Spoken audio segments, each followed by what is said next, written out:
السلام عليكم ورحمة الله. تخيلوا بقى ان السوسج ده معمول في البيت وبدون مواد حافظة، صحي ولذيذ ومش هتشتروه من بره تاني. تعالوا بينا نشوف هنعمله مع بعض ازاي. في الكبة هننزل ب3 صدور من الفراخ وفصين توم ونص كوباية من النشا، وعليهم 5 معالق من زيت الزيتون ومعلقة بيكنج باودر وفلفل احمر مفروم او دبس فلفلة وبيضتين. بعد كده هننزل عليهم بمعلقة صغيرة من الملح والفلفل الأسود والبابريكا والثوم وبصل باودر ولون أحمر وده اختياري. وبعد كده نفرمهم في الكبة ونجيب بولة وندهنها زيت كويس، وبعد كده نحط فيها الخليط بتاعنا.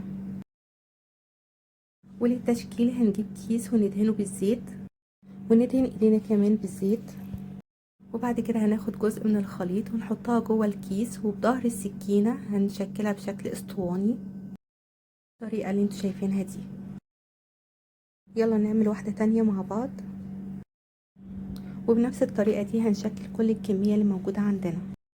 نحطهم في صينية مدهونة بالزيت.